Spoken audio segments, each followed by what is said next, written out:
Policy and Training Director with the Coalition for a Strong Nebraska. And my colleague, Lori Ponce, is the director, and she's on our call as well. She'll be leading the Advocacy 201 training that Hannah mentioned next year. So just briefly, I will share a little bit about the Coalition for a Strong Nebraska, just so that you understand where we're coming from. And then we're going to go through why nonprofits can lobby, and hopefully get you excited about the opportunity that you can lobby, some of the different ways to lobby, which are most effective. And then probably some of the hardest part, or the most questions that we get, are how do you track and how do you report your lobbying activities to make sure that your organization and that you, if you're registered as a lobbyist, are in compliance. So we will go through that, and it sounds scary, but it's really easy. Okay, so a little bit about CSN. We are a statewide nonprofit, nonpartisan coalition, and we focus on structural poverty policy solutions that are informed by the community and improve the lives of people who are most impacted by poverty. So that's our overall mission. Our vision is to hopefully see a Nebraska where all of our public policies ensure that everyone has the opportunity to thrive. What we focus on with our coalition, we have more than 100 nonprofits that are part of us, and we focus on the ladder of advocacy. So whatever rung you think your organization is on, or you as an individual, we welcome you into the coalition. It's free. And then we give you the skills and mentorship to move up that ladder. So hopefully, in a session or two, you'll feel that you have more skills and more experience, and that you can partner with other nonprofits that are just learning and are in different rungs of the ladder, so that we can really create the impact that we want at the state legislature. So CSN is focusing on a couple of different policy buckets, and those include the areas in which we think are most impactful for poverty legislation. So budget, revenue, and taxes. So that would be making sure that our state budget reflects the values that we hold as Nebraskans and how we want to ensure that everyone has an opportunity to thrive. So it's really important to look at where the money goes and how it's spent. Criminal justice reform is another area that we're focused on, as well as economic security. And that includes economic opportunity. So things like workforce development, skills development, education, all of those things that can lead to high wage, high skill jobs. And then worker support. So we want to make sure that workers have what they need to be able to bring their best selves and to be productive for their employers. So things like paid sick leave, childcare subsidies. And those are some of the policies that our members have supported over the years. Food security is ensuring that all Nebraskans have food, and that it's accessible and affordable and healthy food options. And then housing, we want to make sure people have affordable housing that's safe and great quality. So those are some of the areas in which our members have been focusing on over the last 7 years, I think.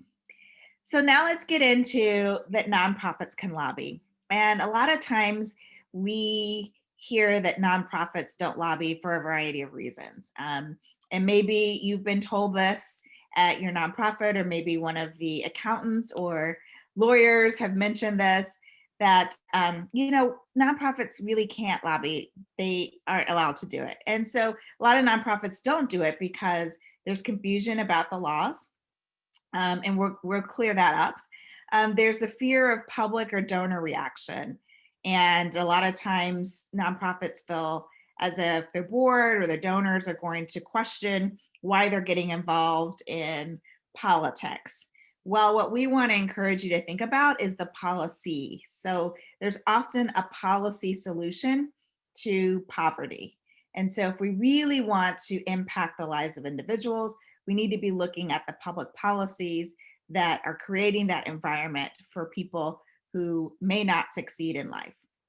So absolutely, you want to think about how your nonprofit connects to your mission and look at policies that connect to your mission. So obviously, if you are a food bank, you want to stop hunger. So you want to look at policies that support greater food access. And so maybe you're not thinking about healthcare as a food bank, but you're thinking about food to start. So think about that as it connects to your mission. And then limited time and financial resources, including staff capacity. So many nonprofits think, how do I have the time? Who's going to pick up this work? And that's where the coalition can come in, because we are a coalition of other nonprofits that are like-minded. We have members that are working on a variety of issues. So this is the opportunity for you to be able to plug in and to pick one or two or three policy issues, ideas that make sense for your organization. And then we can help you partner with other nonprofits that are doing that similar type of work, so that you're not doing it by yourself, and that we as a nonprofit community have built that capacity to help each other and help the people in Nebraska. So I want to give you a little bit of an understanding about some definitions around lobbying and advocacy. So we often mention these words, so I want to tell you what that actually means. So most nonprofits stay at the level of education, right? You can only educate. And that's informing others about an issue. So if you were a food bank, you would say 1 in 4 Nebraska kids don't have enough to eat. So that's education, that's raising awareness. You're talking about hunger in our community, and you're giving a bit of a statistic about that and its impact. So advocacy is now adding on an opinion on top of that fact. So you're saying 1 in 4 Nebraska kids don't have enough to eat. We at Food Bank for the Heartland don't think that's right. Okay, so you're saying, here's the issue, and we as an organization agree or disagree about the issue. So now you've got some opinion layered in, but you're not talking about a bill yet. You're not telling a senator or an elected official what to do. You're just advocating for the issue that you care about. Okay. So then we move to lobbying. So lobbying is the third part of that layer. So you're saying 1 in 4 Nebraska kids don't have enough to eat. We at the Food Bank for the Heartland don't think that's right. We want you to call your senator and tell him or her to vote yes to expand food access in bill number LB 255. So now you've added a specific piece of legislation onto your advocacy. And not only are you talking about a specific piece of legislation, but you're also telling the elected official what to do about it. So oftentimes you'll see, maybe it's a Facebook post that says, call your senator and tell them to vote X, or tell them to vote no on Y. So that part is considered lobbying. So you're informing about an issue, you're giving your opinion about it, and you're telling someone who can do something about it what to do. So that's what we want to encourage you all to think about, lobbying with the issues that your organization care about. So here are a couple of different ways to lobby that we think are most effective, particularly when we think about state level policy. Email and phone. So it's simple. It's a nice entry level place to start.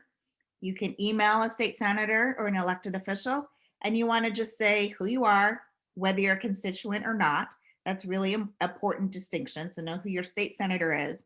Also know which senator represents the geographic area in which your nonprofit is located. So you might live in one district and your organization's physical address might be in another district. So you want to know both of those. So that if you're reaching out to a senator, you may reach out to him or her based upon your experience as a constituent, or you can say, my nonprofit is in your district. So you want to say who you are, your constituent, you're a caring Nebraskan. You want to talk about the bill number. You want to mention the bill number, LB 255, the person who's sponsoring it, McAllister, and then what your ask is of them. So LB 255 is actually a bill that didn't make it past the first round of debate in this last legislative session. So the idea will be coming back next session and we'll have a different number. So you say who you are, your bill number, LB 255 by Senator McAllister, and you want your senator to vote yes, to move it out of committee, vote yes on the next round of debate. If you're calling, You want to do the same thing. Make sure you identify yourself, the bill number, the position, and then make an ask. And don't forget that part, because a lot of times people will call, they'll ramble on about the issue, and they never say, oh, by the way, we want you to vote this way. So make sure you always include the ask. And then if you're calling, make sure you tell them if you want the senator to call you back. Otherwise, they might just mark it as, oh, we got 10 phone calls that are yes, we got 13 no's, and your message just sits there if you don't say, please have someone call me back. So think about that before you call. Another way to lobby is in person. And this is challenging given our COVID-19 responses. But typically, if you go down to the Capitol, if you're in the rotunda, you can expect to meet with the senator for about 15 minutes. If they have time, you can pull them off of the floor of debate and have a conversation with your talking points and what you really want to get across to them. Every senator is different. So some senators read every single email, and that's the best way to contact them. You know, some senators like to have the face-to-face meeting. So be thinking about that as you're trying to build relationships with your personal senator or the senator that represents the nonprofit that you work for, is to think about how their preferred method of communication is. And that's simply just building a relationship and having a conversation. Think about the timing of the bill. A lot of times you might reach out to them and talk to them at the start of session, and you're so excited about this bill, but it hasn't been through committee yet. It's not even before them in one of the committees that they sit on. So they may have no clue as to what you're talking about. So think about where that bill is in the legislative process. And that's the time in which you want to approach a senator and give your opinion about it. Use some talking points, share the impact of the bill. And that can be with personal anecdotal information or the data that you know exists that your nonprofit has compiled about the impact that that policy is having on people in Nebraska and the clients that you serve. And then always don't forget to make that ask. Another great way to think about lobbying is through committee testimony. And oftentimes nonprofits don't want to get engaged at this level because they might be shy, or they think they're going to be asked really hard questions when they go in front of committee testimony. But one of the things to realize is you can write your statement down, you provide copies, and you pass them to the page. You have an opportunity to practice before you get up there in the witness chair. And, you know, senators have part-time jobs, so they're not experts in every single industry across our state.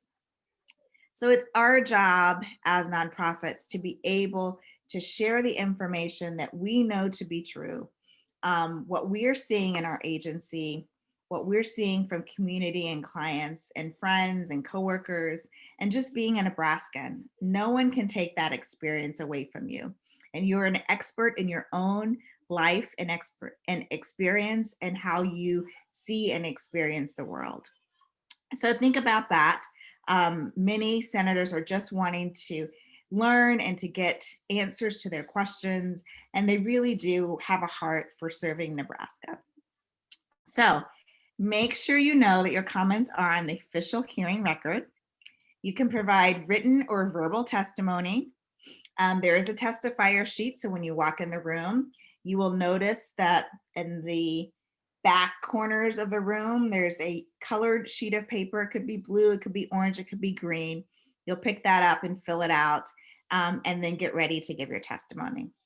And if you have questions about that or want to practice, feel free to reach out to us. We're happy to provide a hands-on training for you to get you ready to do that. But it's not as scary as you think, and you can always watch online to get a feel for what that process looks like. Okay, so some exceptions to lobbying. So the items on this list are things that do not count as lobbying. So nonpartisan analysis or study or findings. So oftentimes, if you are a subject matter expert you can provide some nonpartisan analysis to help senators as they're making a decision.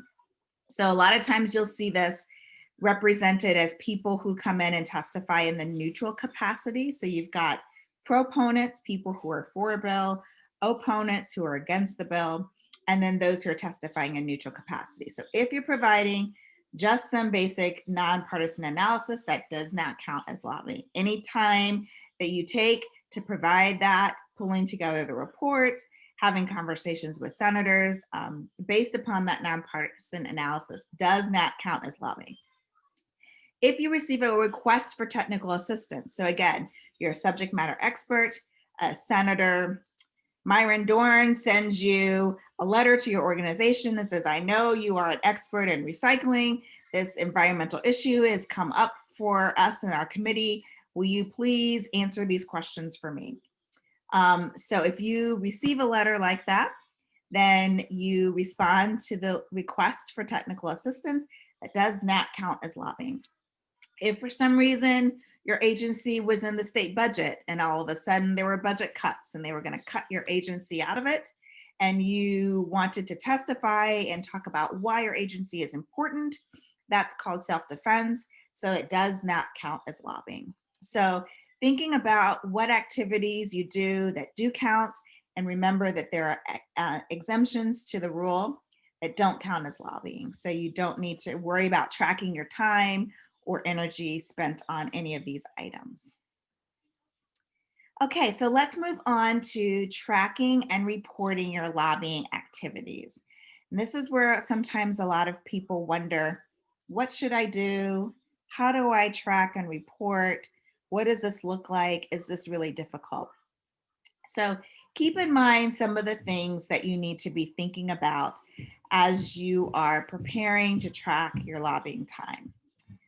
Preparation time counts. So if you're planning to have a meeting with a state senator or staff member, if you're doing research on the issue that you want to talk about, so it's food access, you're meeting with community members to pull together data specifically tied to the bill that you want to propose or you're working on.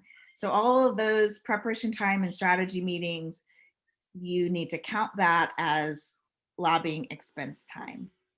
And we'll give you some specifics moving forward. So overhead expenses. So if you are spending 10%, if your organization is spending 10% of its time lobbying, then you should probably count a portion of your overhead for lobbying expenses. So let's say that's 10% of overhead. Requests from individual legislators, and then some things that don't count. So volunteer time does not count. Yay. Free things like you got a bus donated so you could take a group of advocates down to the Capitol for a lobby day or to testify on a bill. Those things do not count. So think about the activities that you're doing, what it's related to, and then you want to count that time. So here are some examples of lobbying costs.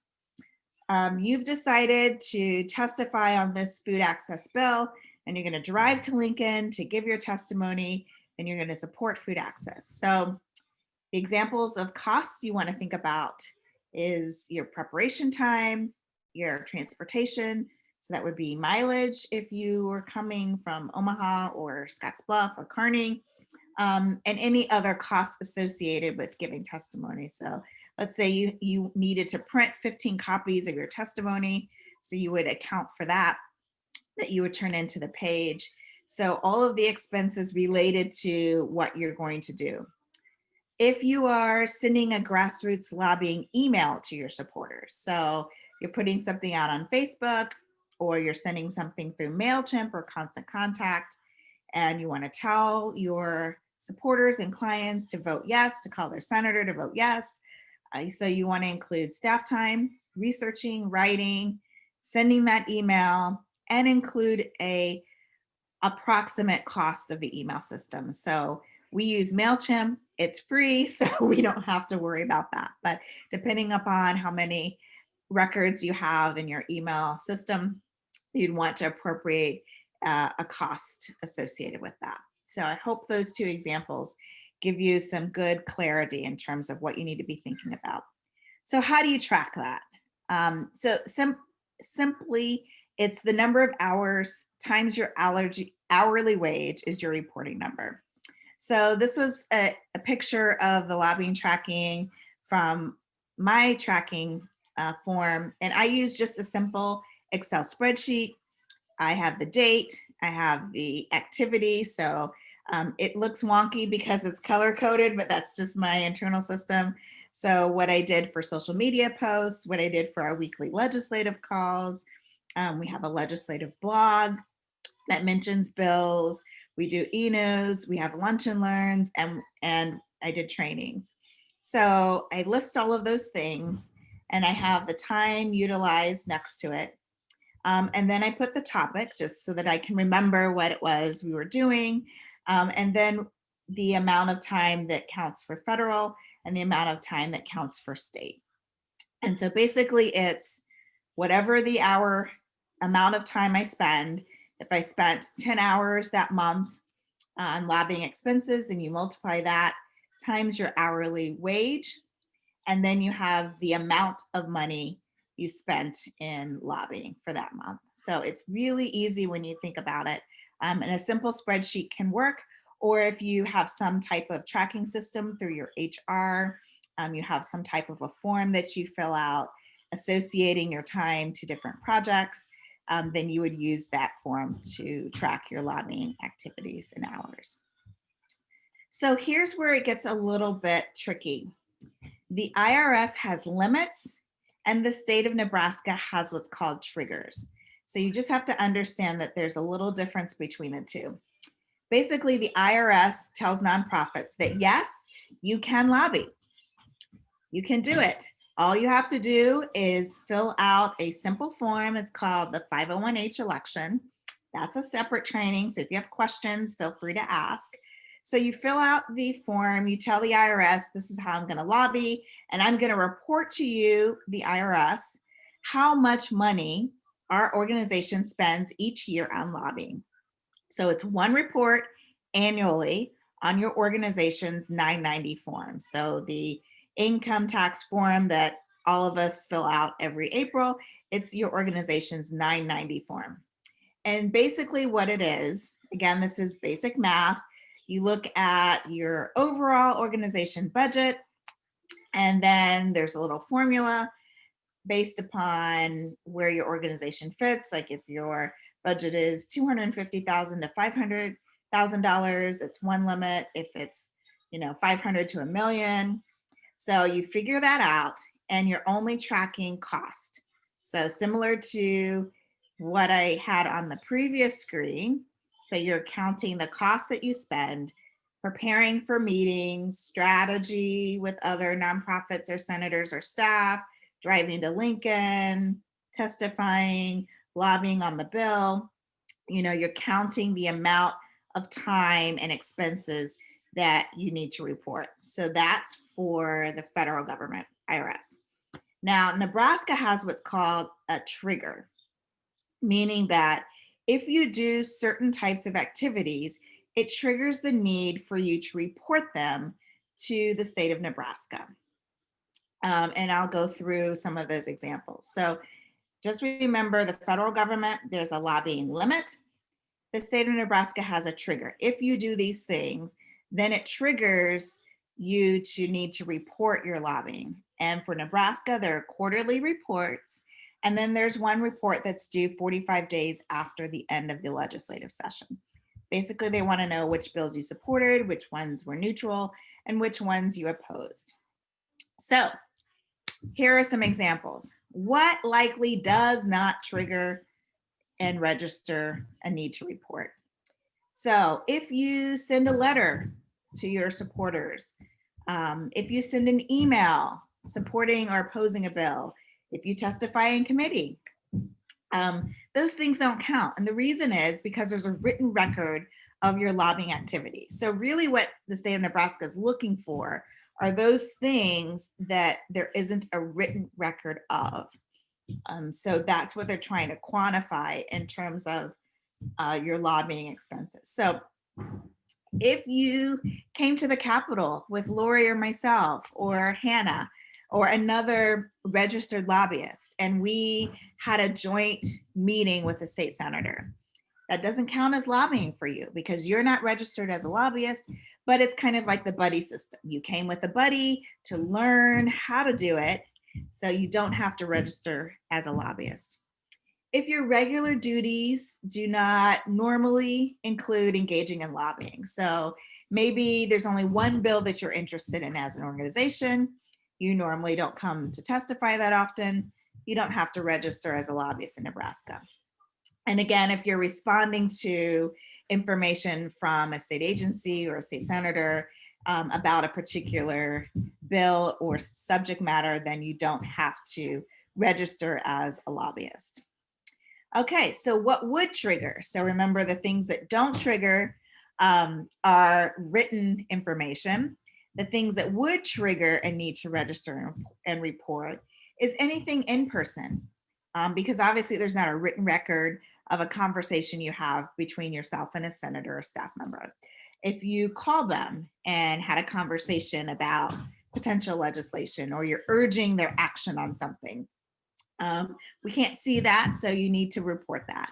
If you're having meetings with senators and staff to work on a particular bill or policy idea, that time needs to be accounted for. If you are creating a lobby day, there will be a nonprofit lobby day, February 18th, I believe, where individuals representing your organization are coming to lobby individually or talking to our governor or state legislature members. Those are the kinds of activities that would need to trigger a report. So you would register as a lobbyist. Here's that next. So there's two areas that you need to register in Nebraska. So you register as a principal, so that's the organization, and it's free. You only have to do it once. So we register as the Coalition for a Strong Nebraska. That's the principal. And then you register the lobbyist. So that's the person who's going to do the lobbying activities. It's $200 a year to register. So Lori registers and I register. Just a note, you can determine who in your organization you'd like to register.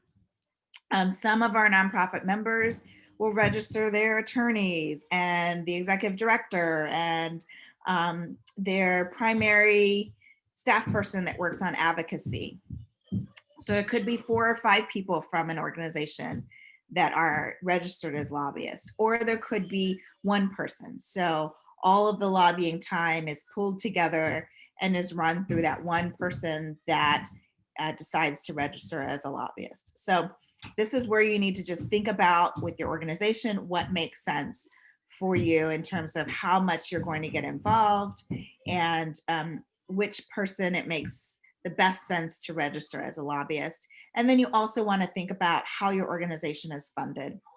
So if you're a nonprofit, many of grant dollars are associated with a specific project and don't allow for lobbying. So you need to make sure you're using operational dollars that are unrestricted for lobbying activities.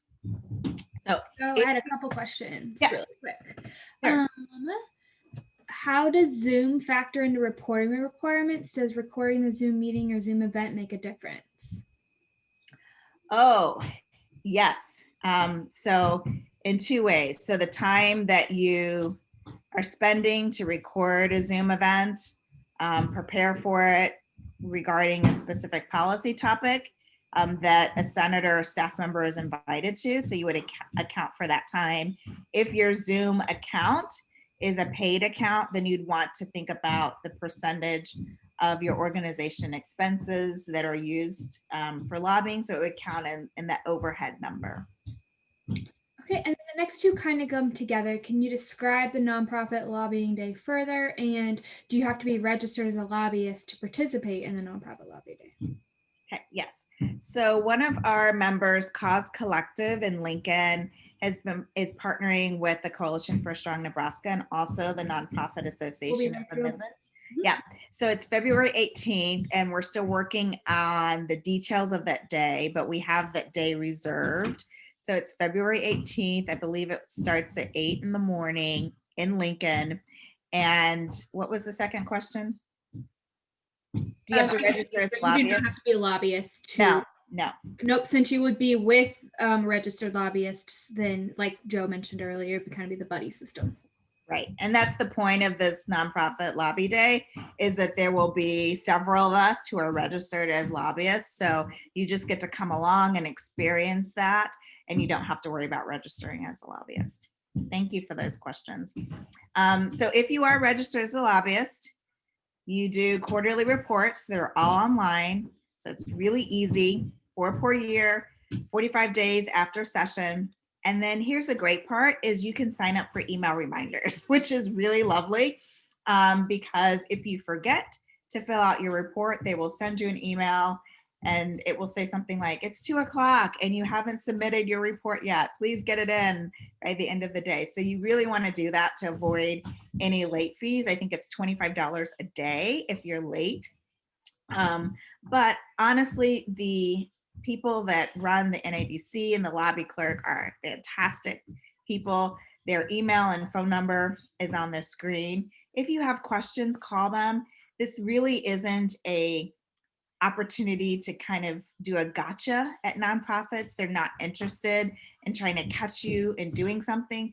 They really just want to know if you're giving season tickets to the Huskers to a state senator. So they're looking for large gifts, which many of us in nonprofits can't afford anyway. So they just really want to know that you're doing your due diligence to report the activities that you're doing. So make sure you sign up for the emails and avoid the late fees. So here is what the website looks like. If you're registering as a lobbyist, it's simply nebraskalegislature.gov. Then you look on your left-hand side for the drop down. It says for lobbyists. And it's really easy to submit your lobbyist and principal reports right there on the website. You can also view other reports. So if you're not sure what you're doing, if you forget, if you want to look up, well, let's look up, my friends at Appleseed and see what they're doing. You can go to, you can go to that tab and search, and you can get a sense of what others in the nonprofit world are doing. So it's really easy to get to that from the site. And remember, you register your organization once, and then you register as an individual lobbyist every year. I should also mention that the normal registration for an individual lobbyist is $200. I mentioned that, but there also is another category.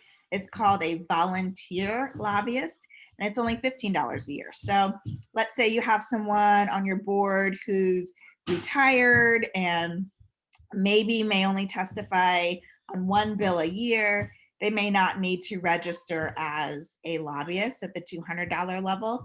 They could register as a volunteer lobbyist for $15. So that is another option. Okay, so here are some of the things you want to think about reporting. If they're entertainment expenses, so you take a senator to dinner, lodging expenses, so you pay for someone to go overnight to the Husker game that's happening in Oklahoma, travel expenses, right? So any lobbyist compensation, which is basically your hours that you worked times your hourly wage, is your lobbyist compensation. So that's the line item that most of us in the nonprofit world are going to be filling out. Lobbyist compensation. So basically how much of your organization's money went to lobbying expenses for you as an individual. Yes. Can you talk about the option of the $15 fee and the once a year Form D or E for nonprofits who are all volunteer? Yes. So you do still need to register as a lobbyist under the volunteer category. So if your nonprofit is all volunteers, no paid staff, then you would still go to the website and fill out the principal information. And then there is a category for registering as a volunteer lobbyist. And then you just pay the $15. So now is a good time to do that in December or January so that you can get it for the full year. Great question. Thank you. So also you would look for lobbying reimbursement expenses. So if you were reimbursed for mileage, or you took a senator to lunch and you're reimbursed for that, then that would count for that line item. Any extraordinary office expenses. And then here's the other part: gifts to members of the legislative or executive branches, including food, drink, or transportation. And really, this is the line item that spurred CSN to register as lobbyists, because we provided lunch and learns for senators pre-COVID. And when there wasn't capital construction going on, we would have lunches, breakfasts or lunches in the state capitol building, inviting senators to attend and listen to members talk about different policy ideas. And we would provide breakfast or lunch. So that's very common. And so if your organization is interested in doing that, then you would need to register as a lobbyist and report those expenses. And then any gifts of admission. And again, here is where you would report. So the nadc.nebraska.gov. And then always call Frank. He's fantastic at the Nebraska ADC for other information if you have questions. So that is Advocacy 101. And I also just wanted to again mention the rest of our series. January 18th is Inside the Nebraska Legislature. So that's your Advocacy 201. The legislative session starts January 6th. So we'll have a lot to talk about to really get you up to speed as to what's happening in real time. In January, senators come back.